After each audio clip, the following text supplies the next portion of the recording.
계속해서 고린도후서를 통해서 그리스도인은 어떤 사람들인지, 어떻게 어두운 시대를 살아가는 사람들인지를 우리가 본문을 통해 살펴보고 있습니다.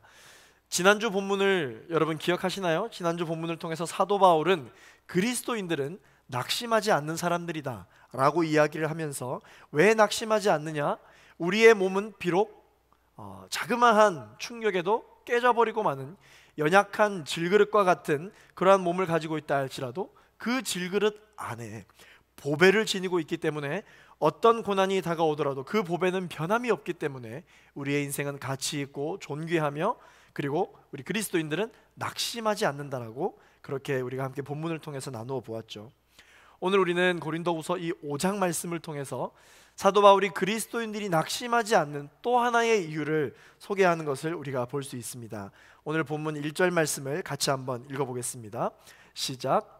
우리는 땅 위에 있는 우리의 장막집이 무너지면 하나님께서 지으신 집, 곧 손으로 지은 것이 아닌 하늘에 있는 영원한 집이 우리에게 있는 것을 알고 있습니다. 아멘.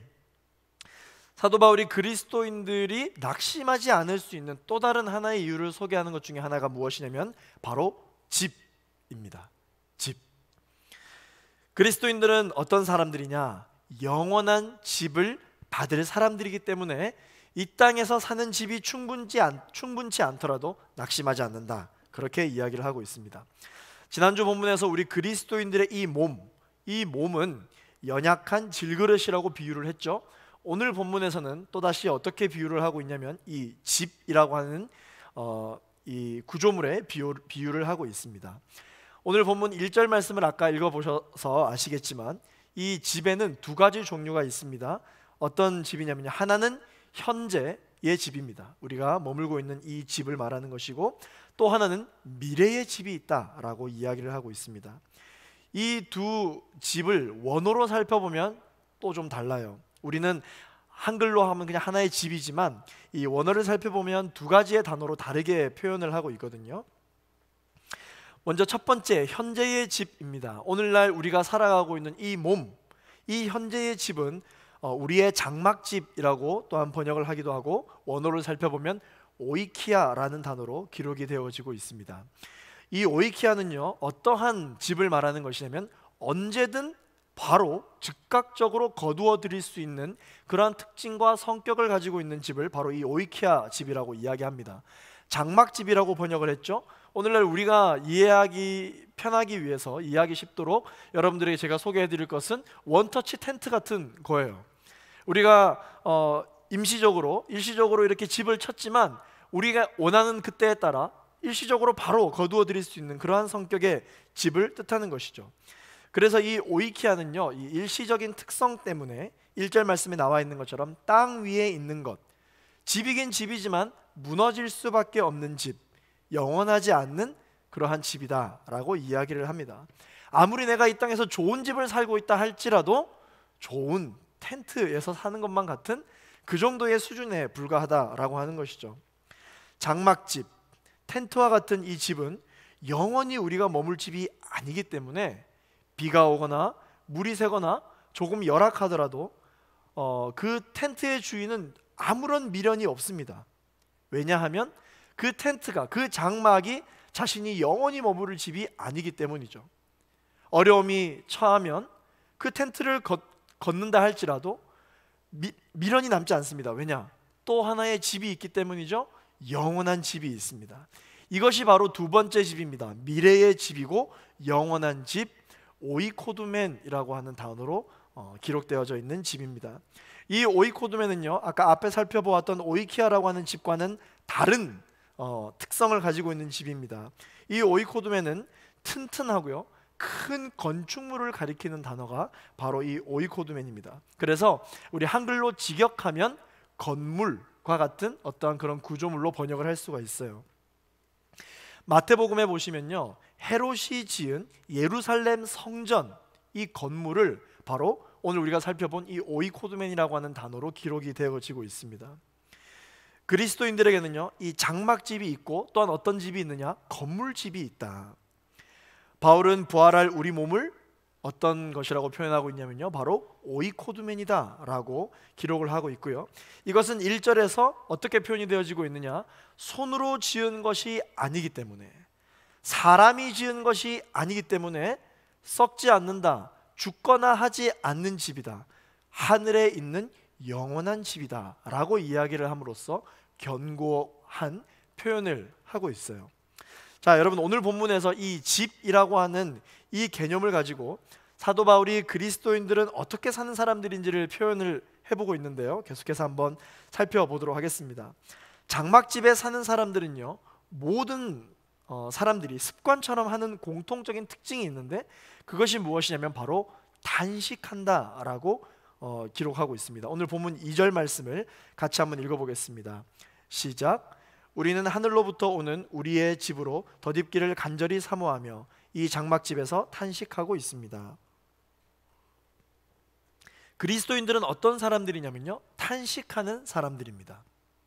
다시 말해서 그리스도인은 한숨 쉬는 사람들이다 라고 하는 것이죠. 자, 여러분, 한숨 쉴 때가 있으신가요? 특히 요즘 저도 이 코로나 때문에 계속해서 이게 지속이 되니까 너무 답답한 나머지 저도 모르게 한숨을 쉴 때가 굉장히 많이 있어요. 그런데 저희 집에 이제 갓 태어난 아이가 있잖아요. 이제 280일 정도 되는 그런 아이가 있는데, 이 아이가 어느 날부터 갑자기 한숨을 쉬기 시작하는 거예요. 저희는 너무 웃겨요. 얘가 무슨 한숨을 이렇게 쉬나? 제가 한숨을 계속 쉬어서 그렇다고 아내는 저에게 이야기를 하지만, 어쨌든 걔도 얼마나 사느라 힘들겠어요, 그죠? 밖에 한번 나가보지도 못하고. 여러분들도 살면서 아마 한숨을 많이 쉴 때가 있을 것입니다. 사람은 한숨을 언제 쉬나요? 아마 자기 뜻대로 무언가 제대로 잘 되지 않을 때 아마 한숨을 쉬게 되겠죠. 그래서 마음이 답답합니다. 걱정거리, 고민 같은 이 절망에 대한 이 실마리를 찾지 못할 때, 어떻게 이 문제를 해결할 것인가에 대한 그 실마리를 찾지 못할 때 우리는 어떻게 합니까? 한숨을 쉽니다. 그리스도인들도요, 한숨을 쉽니다. 그러나 오늘 이 사도 바울이 고린도 후서를 통하여 기록하고 있는 이 탄식, 이 한숨은 조금 다른 탄식이에요. 어떤 탄식이냐면요, 절망에서부터 시작된 한숨이 아니라 긍정적인 것을 이루기 위하여 애쓰는 탄식입니다.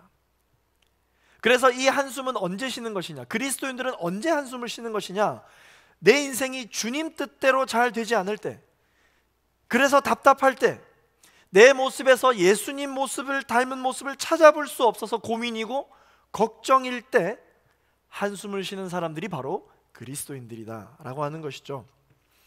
우리가 장막집에 거하면서, 텐트에 살면서 인생을 살 때 묻고 구해야 할 것은 어떻게 하면 이 어려움을 해결할 것인가 라고 하는 이 해결 방안을 구해야 되는 것이 아니라, 과연 우리는 미래의 집, 오이코두멘에 대한 갈망과 천국을 소망하고 있는지에 대한 여부를 우리는 확인을 해야 합니다.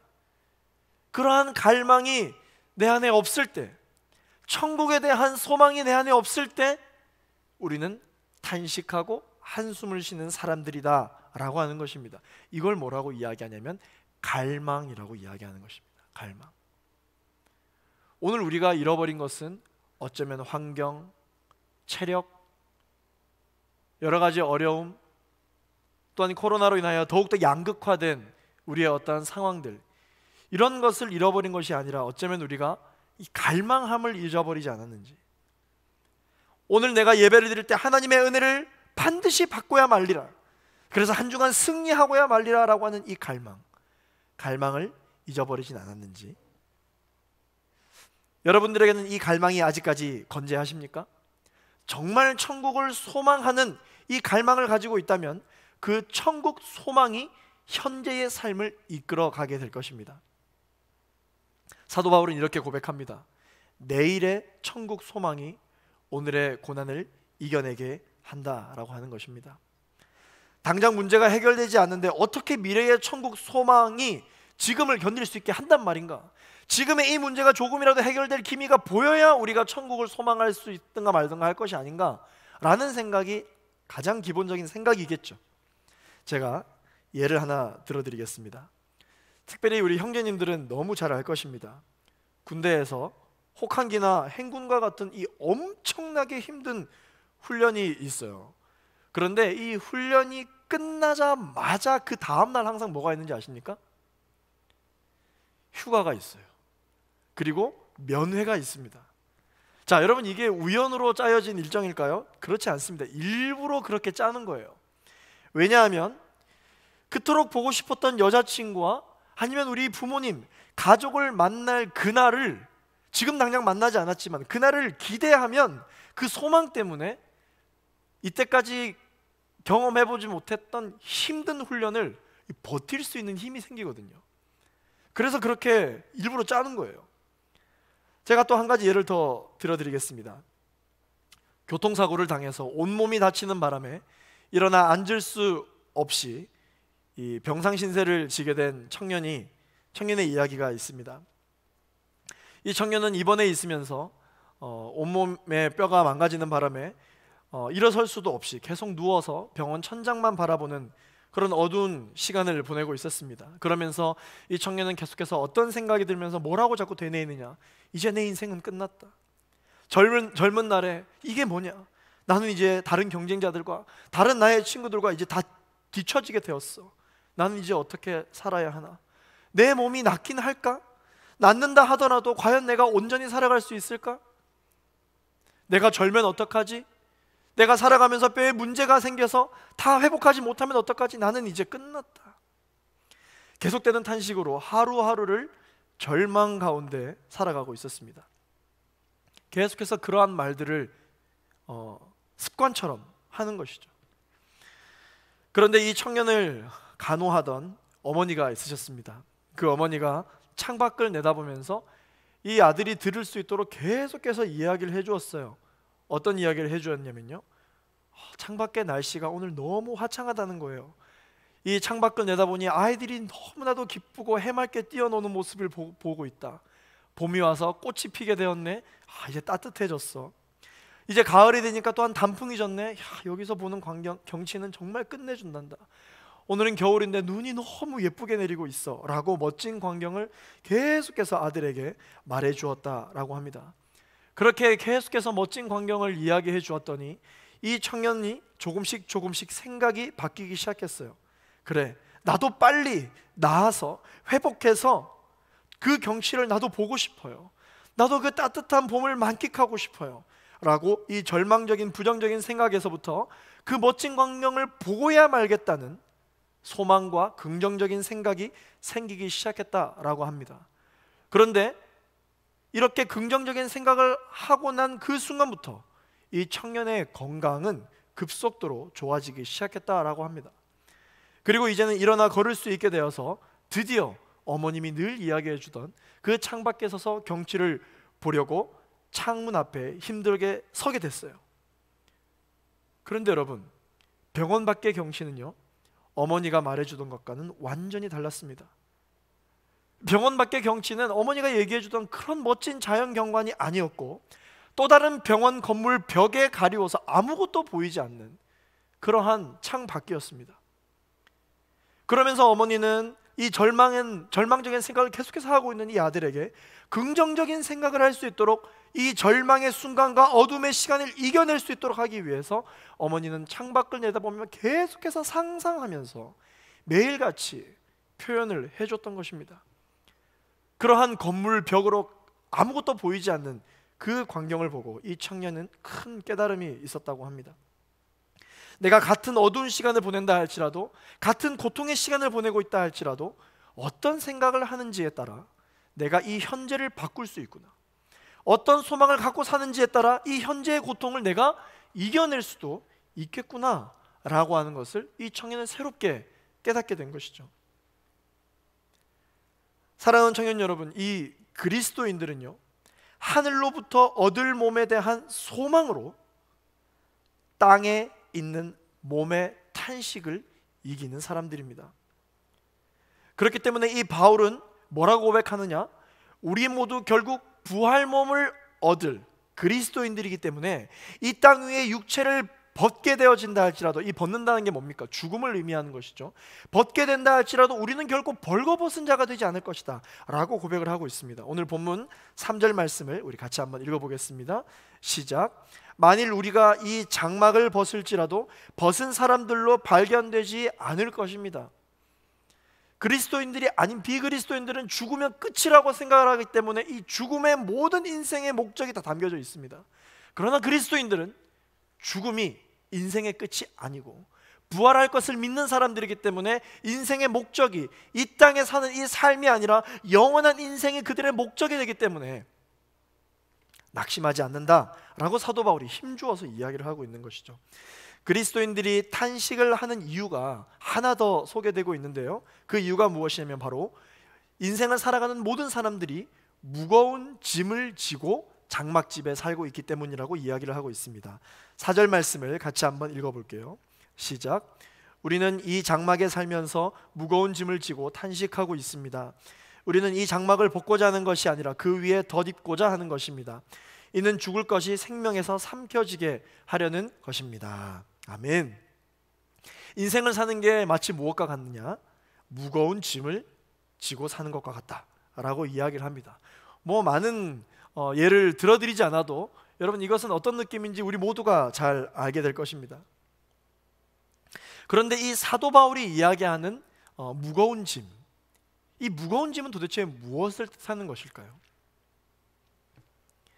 이 무거운 짐은요, 우리가 이 말씀을 듣자마자 떠올랐던 우리의 일상에서의 그 동분서주 굉장히 바쁜 어떤 그러한 육체적인 짐을 이야기하는 게 아니에요. 바로 부활에 함께 참여할 수 있도록 애쓰는 데서 오는 짐입니다. 그리스도인들은 어떤 짐을 지며 살아야 하는 사람들인가? 그 짐이 왜 무겁느냐? 주님을 위한 짐을 지는 사람들이에요. 예수님이 십자가를 진 것처럼 육체를 위해서 분주한 사람은요, 결국 왜 피곤하느냐? 자기 자신 때문에 피곤하거든요. 그런데 복음을 위해서 바쁜 사람들, 복음을 위해서 분주한 사람들은 피곤한데 왜 피곤하느냐? 예수님 때문에 피곤해요. 주님을 위해 피곤하기 때문입니다. 그래서 피곤하지 않는 것이 우리의 인생의 목적이 되어서가 아니라 피곤하되 내 영이 살아있느냐 안 살아있느냐는 무엇을 통해 알 수 있는지를 우리가 오늘 생각해 봐야 되는 것이죠. 여러분 직장에서 일을 하더라도 무엇 때문에 다 피곤해요. 어떤 일을 하든 다 피곤합니다. 저는 심지어 목회를 하고 사역을 하고 있는 사람이라 할지라도 저녁에 너무 피곤해요. 5초 컷이라고 들어보셨습니까? 누우면 바로 자요. 너무 피곤합니다. 그러나 여러분들이 일상을 보내고 있는 그 시간에 따른 그 피곤함, 그 무거운 짐이 바로 무엇을 위한 피곤함인지, 무엇을 위한 짐이냐에 따라서 우리의 인생의 기준이 다르다는 것이죠.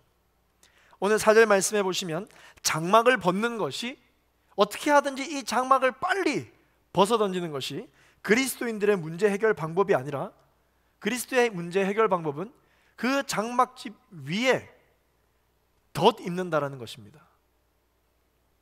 무엇이요? 아까 살펴보던 오이코도멘, 그 건물과 같은 우리의 영원한 집이 이 연약하고 초라한 장막집을 덧입는 거예요. 장막집을 치우고 새로운 집을 하는 것이 아니라 장막집 위에 덧입는 것이다 라고 그렇게 표현을 하고 있습니다. 죽음을 없애는 것이 아니라 죽음이 생명에게 삼켜지게 된다는 것이죠. 죽음의 힘이 아무리 강하다 할지라도 생명의 더욱더 강한 힘을 통하여서 우리는 죽음을 극복할 수 있다라고 이야기를 하고 있는 것입니다. 이것이 바로 인생의, 인간들의 가장 큰 고민인 죽음을 이기는 방법입니다. 사랑하는 청년 여러분, 한숨을 쉬십시오. 그러나 영적인 한숨을 쉬게 되기를 예수 그리스도 이름으로 축원합니다. 그리고 천국을 갈망하고 소원함으로써 이 모든 것을 뒤덮고도 넘치는 은혜가 오늘 말씀 앞에 서 있는 저와 여러분 가운데 있게 되기를 예수 그리스도 이름으로 축원합니다. 두 번째로 오늘 본문을 통해서 그리스도인들은 어떤 사람들이냐라고 하면요, 그리스도인은 머리로 알고 가슴으로 이것을 실천하는 사람들입니다. 오늘 본문 6절에서 7절 말씀을 같이 한번 읽어보겠습니다. 시작. 그러므로 우리는 항상 담대합니다. 우리가 몸 안에 거하는 동안에는 주에게서 떠나 따로 거한다는 것을 압니다. 우리는 믿음으로 행하고 보는 것으로 행하지 않습니다. 이 6절 말씀에 보면요, 우리는 항상 담대하다라고 이야기를 하고 있죠. 이 담대하다라고 하는 말의 원어를 살펴보면 그 뜻이 확신을 가졌기 때문에 할 수 있는 거예요. 확신을 가졌다는 것은 무엇입니까? 주변에 누가 뭐라고 해도 흔들리지 않는 어떠한 기준이 명확하게 서 있는 사람을 이야기하는 것이죠. 확신이 있는 사람은 담대하다. 정확한 기준이 자신의 인생 가운데 있는 사람들은 담대하다라는 것을 이야기하고 있습니다. 그러므로 그리스도인들은, 사도된 나 바울은 담대하다. 어떻게? 항상 담대하다. 무엇으로 인한 확신이 있기 때문이라고 이야기를 하고 있냐면요, 내가 확실하게 아는 것이 있다. 그것이 무엇이냐면 바로 이 땅에서 우리가 몸 안에 거하는 동안, 장막집에 거하는 동안, 이 세상에 우리의 육체와 우리의 육신의 몸에 의탁하여 살아가고 있는 이 세상에 사는 동안 나는 안다라는 거예요. 무엇을 안다? 주님과 잠시 떠나 있다라는 것을 안다라는 것입니다. 이것은 바로 주님과 함께 거한다, 함께 산다라는 것은 바로 영원한 집, 우리의 본향을 이야기하는 것이죠. 잠시 떠나 있다라는 것을 인정한다라는 것입니다. 그것을 안다는 것입니다. 인정할 것은 인정해야 한다. 그러나 그렇기 때문에 지금은 내가 보이지 않지만 결국 우리가 돌아가게 될 우리의 소속을 내가 분명히 안다라는 것입니다. 그리스도인들이 가지고 살아가는 이 세상 사람들과의 다른 삶의 방식, 다른 삶의 기준이 바로 이거예요. 오늘 본문 7절 말씀에 나와 있는 것처럼 그리스도인들의 삶의 기준, 확신, 담대할 수 있는 그 기준이 무엇이냐? 우리는 믿음으로 행하는 사람들이다. 보는 것으로 행하지 않는 사람들이다 라는 이 영적인 기준이 사도 바울에게는 확실하게 있었기 때문에 항상 담대할 수 있었다 라는 것이죠. 이 담대를 우리는 어떤 의미로 좀 잘 받아들일 수 있나요? 용기를 낸다, 어떤 그런 의미로 담대하다라는 것을 많이 생각할 수 있잖아요. 여러분, 신앙생활 할 때 언제 주로 담대해야지 합니까? 세상 사람들 앞에 설 때예요.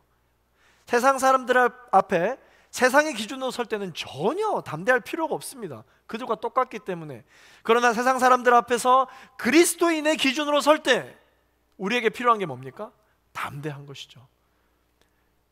나를 어떻게 보든, 누가 나에게 뭐라고 이야기하든 흔들리지 않는 확신이 있을 때 우리는 담대할 수 있다라고 이야기를 하죠. 기준입니다. 이 삶의 기준부터가 그리스도인들은 달라요. 어떻게? 눈에 보이는 현상의 기준이 아니라 말씀을 통하여 얻는 그 믿음, 하나님은 후회하심이 없고 하나님은 실수함이 없으시다라고 하는 그 믿음, 그것이 기준이 되는 것이죠. 이렇게 다른 삶의 기준이 우리의 삶 가운데 있다 보니까 세상과 부딪힐 수밖에 없습니다.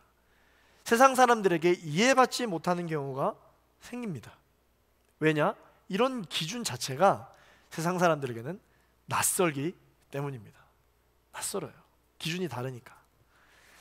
그러나 때로는 그리스도인들이 하나님의 한 발을 걸치고 있으면서도 이 믿음이 약해질 때면 다시 그 기준이 모호해져서 눈에 보이는 삶에 집착하게 됩니다. 내가 왜 하나님의 말씀을 붙잡고 살겠노라, 눈에 보이지 않지만 믿음으로 행하겠노라라고 다짐을 했음에도 불구하고 왜 요즘 특히 나는 세상에 집착을 가지고 사람들의 말 한마디 한마디에 일희일비하고 사람들의 표정 하나에 온갖 눈치를 보며 집착을 하며 살아가는 걸까? 나의 삶은 이것밖에 되지 않는가? 왜 이렇게 쫄보일까? 그런 생각이 혹시 드시지 않나요? 말씀과 가까이 하지 않고 성령 충만하지 않으면 자연스럽게 주변을 불태우고 주변을 따뜻하게 할 수 있는 우리의 영적인 불씨가 약해져 가게 마련입니다. 그러나 그 약해진 불씨에 마른 장작을 넣고 기름을 붓고 바람을 일으키면 그 불은 다시 커지게 되어 있고, 주변에 추위가 있다 할지라도, 차가운 것이 있다 할지라도 주변을 따뜻하게 만들 수 있는 이 영적 원리가 바로 그런 것이죠. 현실 세계에 관심이 너무 많다 보니까 영적인 세계에 대해서 알지 못할 뿐 아니라 관심도 없게 되는 것이 우리의 현실입니다. 2주 전에 온라인 순모임을 통하여서 제가 큐티 세미나를 했었는데, 그때 이 묵상과 명상의 차이에 대해서 한번 말씀을 드린 적이 있죠. 이 많은 그리스도인들이 신앙생활을 명상의 시간으로 착각하는 경우가 굉장히 많이 있다. 그러나 그리스도인들은 큐티를 할 때, 하나님의 말씀을 읽을 때 명상이 아니라 무엇을 해야 된다라고 제가 이야기를 해드렸나요? 묵상을 해야 된다라고 이야기를 해드렸습니다. 왜죠? 명상과 묵상은 완전히 차이가 있는데, 명상이 무엇이냐면 명상은 눈을 감고 나를 바라보는 시간입니다.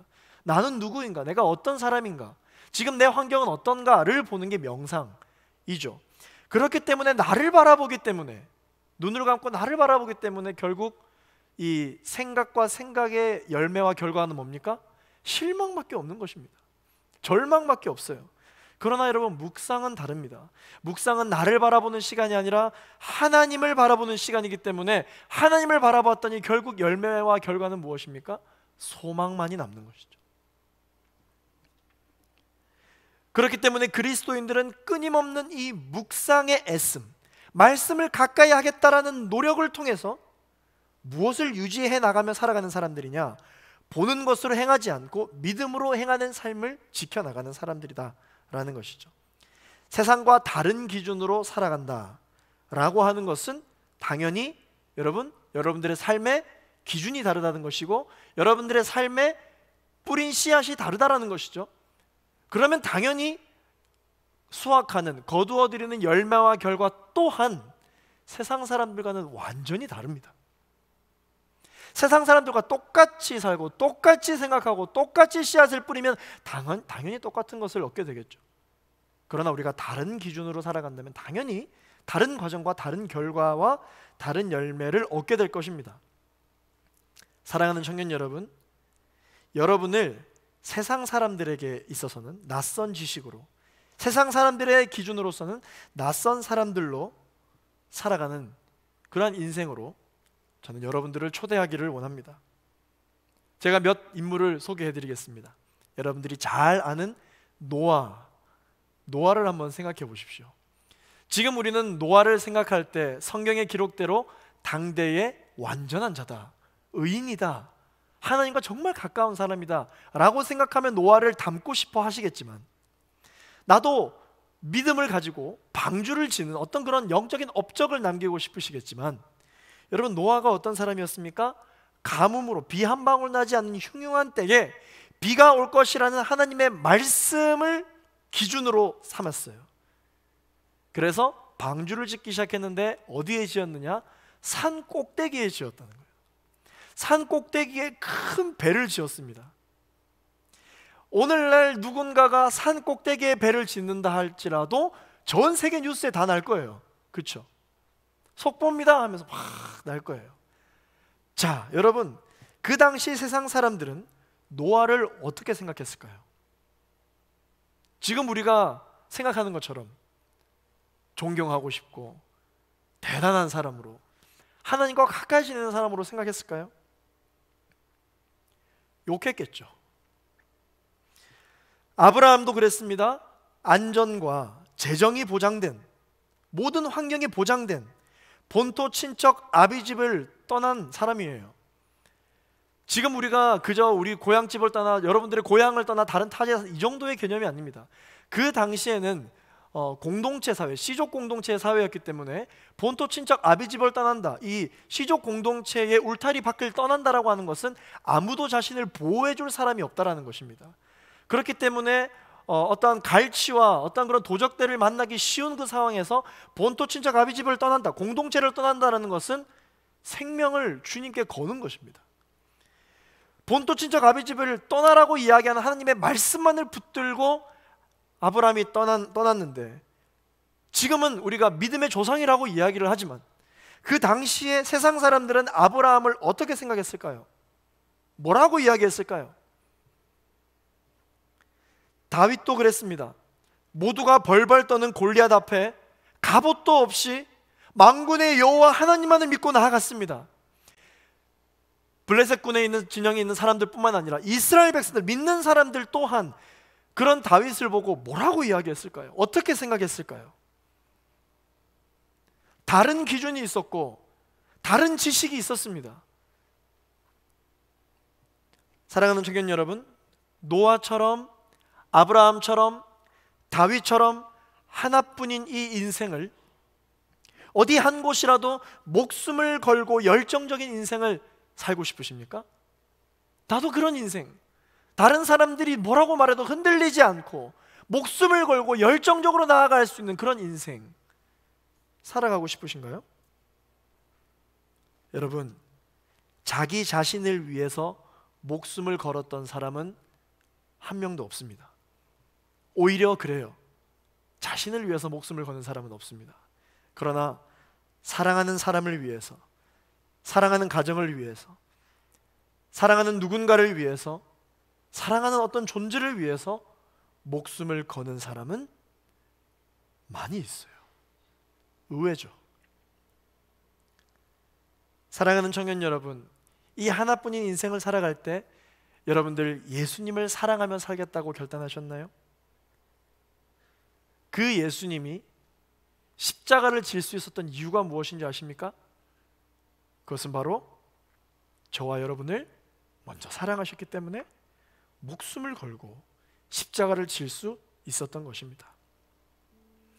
예수님이 바로, 그리고 완전하게 하나님의 기준을 머리로 알고 가슴으로 실천한 사람이에요. 예수님 자기 자신의 어떤 업적과 만족과 생명을 유지하기 위해서 십자가를 져야 했다면, 그 당시 로마 군인들과 종교 지도자들이 손가락질하며 이야기했던 것처럼 내려와 봐라라고 했을 때 바로 내려오셨겠죠.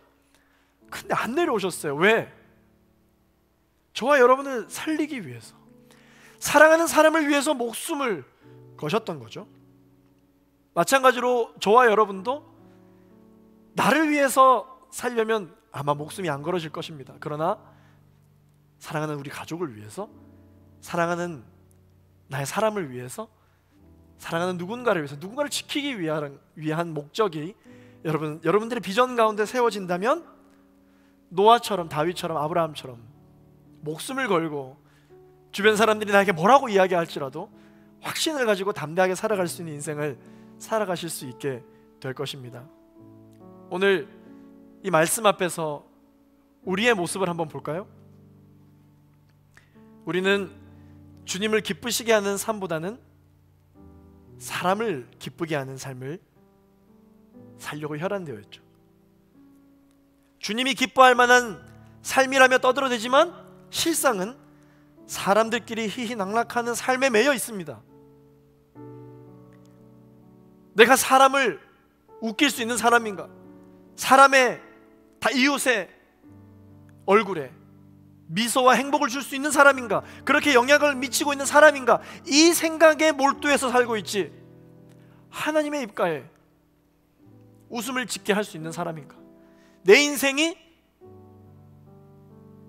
예수님의 표정에서 미소를 짓게 할 수 있는 인생인가 한번 생각해 보면 좋을 것 같습니다. 우리의 인생을 볼까요? 주님은 사라지고 사람만 남아 있어요. 하나님을 못 만나서가 아니라 사람을 못 만나서 힘들다고 이야기를 하고 있지 않나요?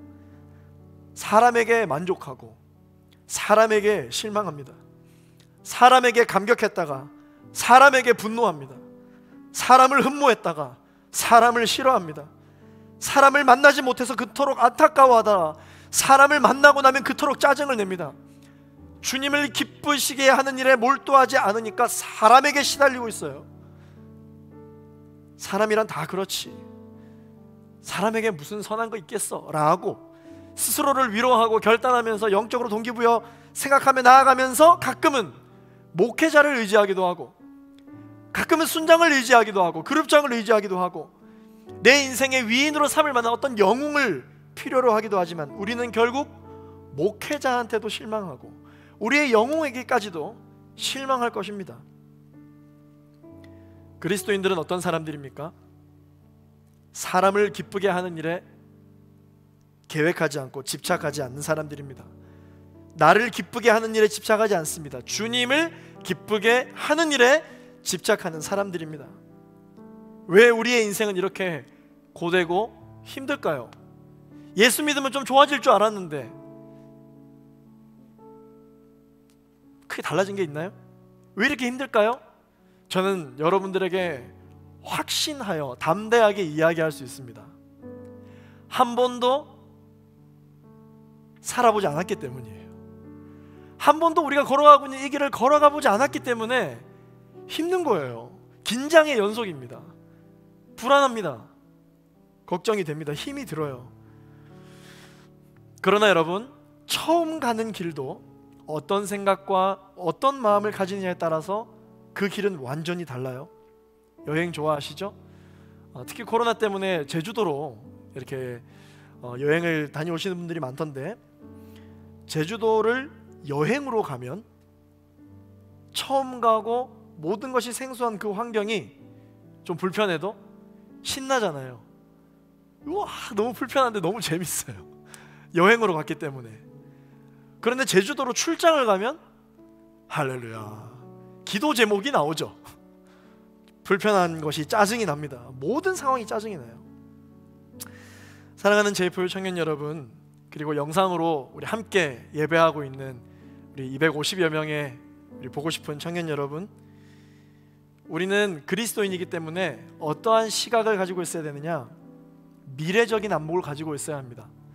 그리고 영적인, 소망이 넘치는 영적인 안목을 가지고 있어야 됩니다. 예수님에게 초점이 맞춰진 그 안목이 있을 때 지금 아무것도 보이지 않는 지금, 너무나도 필요한 안목이고 가치관입니다. 처음 가는 길을 또 즐겁게 가는 방법이 하나 있거든요. 그게 무엇이냐면요, 먼저 그 길을 가보신 분과 함께 가는 거예요. 그러면 힘이 나요. 불안하지 않습니다. 긴장감이 없습니다. 한 번도 살아보지 않는 이 인생길을 먼저 걸어가 보신 분이 있습니다. 그분이 누구냐면 예수 그리스도. 그분이 오늘 저와 여러분에게 이렇게 말씀해 주고 계세요. 내 인생길을 먼저 가본 분이 저에게 말씀해 주십니다. 힘들지? 빨리 가려고 하지 말고 조금 천천히 가보자. 왜냐하면 내가 먼저 가봤는데 조금만 더 가면 저기 앞에 엄청나게 가파른 오르막길이 있어. 내가 속도를 먼저 낼 테니까 내 속도에 맞추렴. 내가 손을 잡아줄 테니까 지금 페이스 조절을 해야 한다. 그렇게 가파른 오르막길을 가고 나면 걱정하지 마. 이제 내리막길이야. 그리고 그 위에서 보게 되는 경치가 정말 너무 멋있단다 라고 우리 예수님이 저와 여러분에게 말씀해 주십니다. 그렇게 먼저 가본 분과 함께 이 어려운 길을 간다면요, 담대하게 갈 수 있습니다. 노아처럼, 아브라함처럼, 다윗처럼 갈 수 있는 것이죠. 그래서 우리가 지금 어느 속도로 가느냐가 중요한 게 아닙니다. 누구를 만나서 가느냐가 중요한 게 아닙니다. 먼저 이 길을 가보신 예수님과 함께 손잡고 균형을 맞추며 걸어가는 게 너무 이 시대 가운데, 이 시간 가운데 중요합니다. 이 시간 말씀을 기억하면서 우리 기도할 텐데요, 제가 스스로 혼자서 골방에서 기도할 때 저도 기도의 문이 막힐 때가 있어요. 믿음이 없어서, 죽을 자신이 없어서, 주님을 위해 죽을 자신이 없어서, 주님을 위해 다시 회복할 자신이 없어서 기도의 문이 막힐 때가 있습니다. 그때 조용히 저 혼자서 고백하는 찬양이 있는데 여러분들에게 소개하고 같이 한번 불러보고 우리가 기도할 수 있었으면 좋겠습니다. 아시는 분들도 있고 모르시는 분들도 있을 텐데 같이 한번 불러보았으면 좋겠습니다. 내가 주님을 사랑합니다. 내가 주님을 사랑합니다. 주님 먼저 날 사랑하셨네. 내가 주님의 주님을 사랑합니다. 2절은 이렇게 되거든요. 내가 주 위에 죽겠습니다. 내가 주 위에 죽겠습니다. 주님 먼저 날 위해 죽으셨네. 내가 주 위해 죽겠습니다. 3절은 이렇게 됩니다. 내가 주 위에 살겠습니다. 내가 주 위에 살겠습니다. 주님 먼저 날 위에 사셨네. 내가 주 위에 살겠습니다. 우리 함께 고백해 보겠습니다. 내가 주님을 사랑합니다. 내가 주님을 사랑합니다. 내가 주님을 사랑합니다. 주님 먼저 날 사랑하셨네. 내가 주님을 내가 주 위에 죽겠습니다. 내가 주 위에 죽겠습니다. 내가 주 위에 죽겠습니다. 주님 먼저 날 위해 죽으셨네. 내가 주 위해 죽게. 우리 시간 다 함께 자리에 일어나셔서 내가 주 위에 살겠습니다. 내가 주 위에 살겠습니다. 내가 주 위에 살겠습니다. 주님 먼저 날 위해 사셨네. 내가 주 위해 살겠습니다. 우리 함께 이 시간 말씀을 기억하면서 함께 기도하겠습니다. 하나님 아버지, 오늘 사도 바울의 고백처럼 하나님, 우리가 연약한 이 장막집에 주님, 우리가 한숨을 쉬지 않게 하시고 영원한 집이신 그 영원한 집이 우리에게 보장되어져 있는 그 천국 소망을 가지고 오히려 그 영원한 집에 대한 갈망함을 가지고 아버지 하나님, 우리가 예수를 닮기 위한 아버지의 몸부림으로 인한 탄식과 갈망이 우리의 인생 가운데 주님 넘쳐나게 하여 주시기를 간절히 바라옵기를 소망합니다. 하나님 아버지, 우리가 그리스도를 위하여 머리로 아는 것으로 그치지 아니하고 주님, 비록 보이지 않는다 할지라도 믿음의 기준을 가지고 실천하며 행하며 나아갈 수 있는 믿음의 사람들 한 사람 한 사람이 되게 하여 주시옵소서. 주님, 우리가 확신하건대 담대하게 나아갈 수 있도록 역사하여 주시옵소서. 그 누가 뭐라고 한다 할지라도, 세상이 우리를 다르게 본다 할지라도 주님께서 우리에게 말씀을 통하여 주시는 천국 소망을 붙잡고 담대하게 이 어두운 때를 살아가게 하여 주시옵소서. 주여 한번 부르짖고 말씀을 기억하여 합심하여 기도하며 나아가도록 하겠습니다. 주여,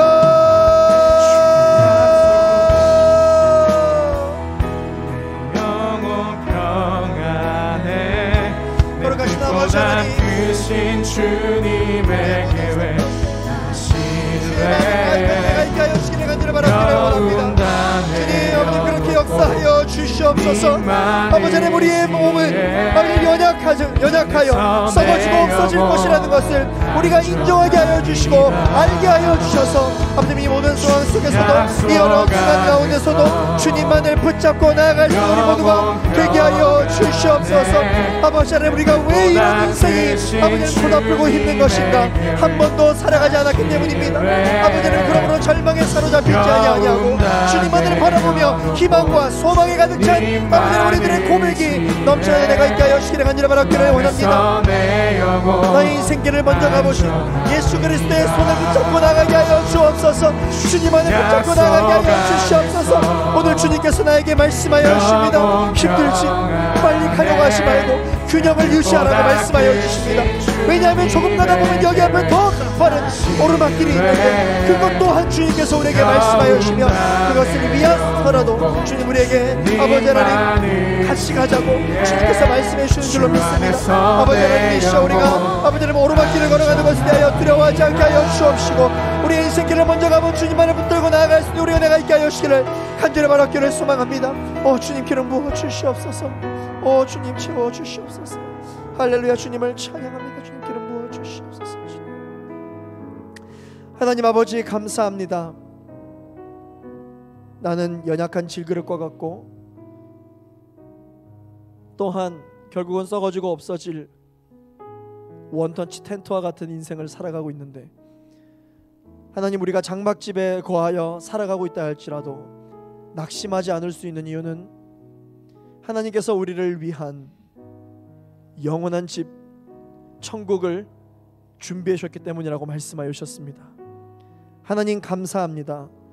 우리는 연약하여서 질그릇과 같아서 장막집과 같아서 조그마한 어려움과 조그마한 우리의 영적인 자연재해에도 금방 깨져버리고 금방 넘어져버리고 금방 절망에 사로잡힙니다. 그러나 그럼에도 불구하고 내가 믿는 하나님은 예배 때마다 나에게 말씀해 주시는 하나님은 그 어떤 어려운 순간 가운데서도 변함없이 신실하게 나를 바라봐 주시고 나와 함께 해주시는 견고한 성과 같은 하나님이셔서 너무나도 감사드립니다. 그러므로 주님은 나의 반석이십니다. 주님은 나의 요새이시오 주님은 나의 산성이십니다. 목자 되신 주님, 내가 한 번도 걸어가 보지 않은 나의 이 인생길을 먼저 가보셨으니 나의 손을 다시 잡아주시고 내가 그 손을 잡고 주님 이 어려운 인생길을 다시 한 번 더 기쁨과 감사함으로 걸어나갈 수 있는 우리 사랑하는 제2포유 청년들 한 사람 한 사람 될 수 있도록 주님 역사하여 주시옵소서. 모든 영광과 이 어둠 가운데서도 빛 대신 주님을 기대하며 감사드리고 예수 그리스도 이름으로 기도하였습니다. 아멘. 주님을 찬양합니다.